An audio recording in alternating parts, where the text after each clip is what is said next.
All right, Coach Thomas, week 2, day 1 in the books. Let's go back 48 hours to the scrimmage on Saturday. Give us your thoughts on that. We came out here. That's, first and foremost. It ain't like the spring where we got a lot of time to recover. So we came out here, did a little bumps and bruises, but nothing major. Thought it was efficient. I thought there was some things we definitely got to clean up. But see the running backs really hit that ball downhill and do some good things in the pass pro. I thought offensively, we had a couple drops. But we know them guys will get that fixed just on the back end. Coach A and Andre do a really good job. Doing ball drills and things like that. I thought the old lineman played tough. I think those guys are a light year ahead. We were in the past, and so I thought we definitely got some things to clean up. But really, thought them guys was efficient. I thought they did a really good job. Defensively, first half they came out really stout. And then played some different bodies just to kind of clean some depth up, and establish some depth. Second half they kind of let a couple plays get away from them. But Coach Rowe has really got them guys chomping at the bits. That whole staff over there, they're doing a really good job. And even the kicking game, Eli kicked some good balls, Frank kicked some good balls, and so I thought overall we got better. Just getting the opportunity to have the refs out to be able to talk to us about holding and hand placement and lining up in the neutral zone was really good. So we're expecting to compound on that this week and just continue to get better. So what specifically were you looking for in the scrimmage? Were you looking for some scoring? Or you just looking for some stops, special teams? What were you looking for? Just execution. If we got a particular play call, I want the play design to be ran right. We'll let the W's and L's let they fall how they may, but I just want to see a good, clean picture and us executing at a high level on both sides. If we do that, over 3.5 hours and continue to get better, to do that then, regardless of who we playing against, the outcome will take care of itself on that aspect. We just want to give ourselves every opportunity to be successful just by doing what we ask to do consistently, whether the internal or external forces pulling us in a particular direction. We just got to stay focused in on doing what we ask to do. Quarterback position, you already talked about the starter going in, but talk about the number 2. Who stood out in the scrimmage in terms of the battle for the number 2 quarterback? Well, right now, all of them is 1A, 1B, 1C, and 1D. And I honestly mean it. Ain't no 2, 3, 4. All of them are ones right now.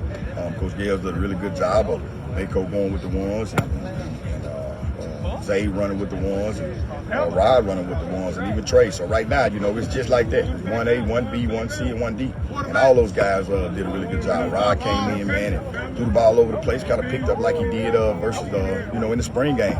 And Xavier did some good things, getting the ball where it's at. So it's a really good competition. And Mako, right now, he's doing a really good job.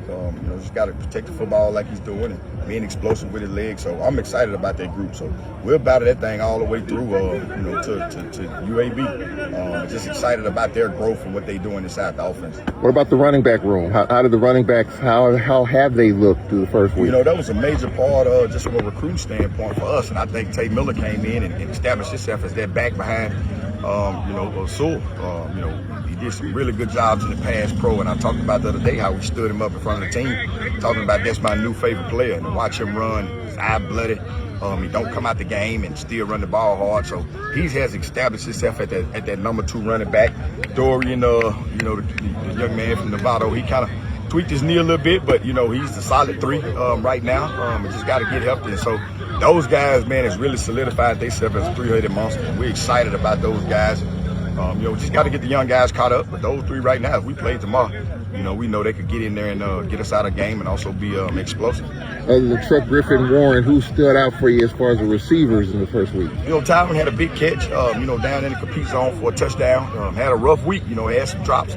But the next man mentality shows, his mental fortitude of how strong he is to come back and bounce back and make some big-time catches for. Had a really good curl route that I showed in front of the team. After practice, he just did a remarkable job of just settling down off having a bad week and then just making up for it in the game. Damon continued to play at a high level. So those 2 guys really stood out just from a pass catch. And then Caleb Anderson had a big touchdown. And so we're excited about those guys. Defensively, I noticed in the first week, not necessarily just plugged in and just being all over your DC and defensive coaches, kind of let Coach Roberson and that group kind of work through that, but just evaluate your defense in the first week of camp. I think they still ahead of the offense right now, and they should be. You got the same staff, a lot of retention over there. Malachi didn't get a play in the scrimmage. Nor did Steve. But Quiz do, man, he held us down. 3-year guy that's been here playing well, did a really good job. Watch old Ed Summerall, man, second team all-conference preseason kid who had a big-time interception, been playing remarkable, been playing his tail off. So those guys really did well.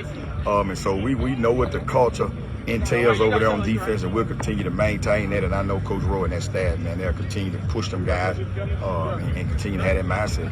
Situational kicking, Coach. We'll get into that, but right now through the first week in camp, who would you say right now as far as punt and kickoff returns, have you solidified that?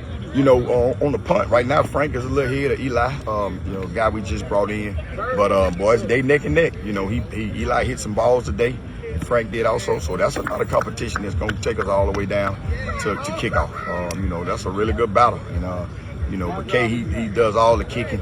But in the kickoff return deal, you know, Ant Williams came back. You know, Tevin Latham right now is kind of spearheading that along with old man T. So we're excited about that. I think there's going to be a lot of hidden yardage that we'll be able to make up for just in the kickoff return game and the punt return game. It's going to be a hot week this week. I noticed some schools are practicing at night, starting at 8 o'clock. You chose the other way around, and it's going to be that way, I'm sure, throughout the course of camp. Just talk about getting out here so early in the morning, and basically as we get into the heat of the day right now, you're done. Yeah, you know, that's kind of what we want. You know, as long as our administration allow us to come out here and do it, you know, we can modify some things, but we need to feel it. You know, we need to feel that humidity. We need to feel that heat.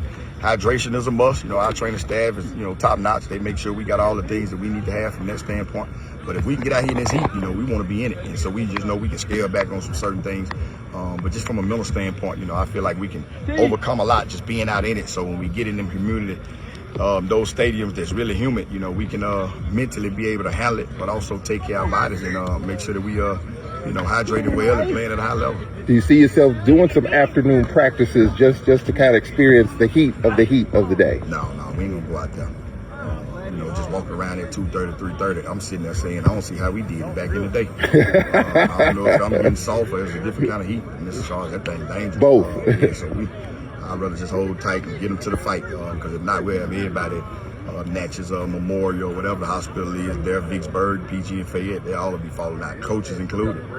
One of the things in today's workout today was there was some drops. We had some drops in the receivers. I'm sure you're going to try to focus on that and catching the football. Yeah, we got to. You know, you guys young, and, you know, you're talking about when you get to practice 7, 8, 9, you know, that's what happens with, you know, immaturity just from an age standpoint. You know, they start to worry about the little bumps and knacks and nicks instead of just focusing in. So if we're going to throw it around, you know, fourth quarter, third quarter, them guys going to really have to, you know, just hone in and catch it. Or we just got to, you know, make the necessary adjustment and, you know, get it to truck more, and the guys is going to catch it and keep it on the ground. Coach, we appreciate it. Yes, sir.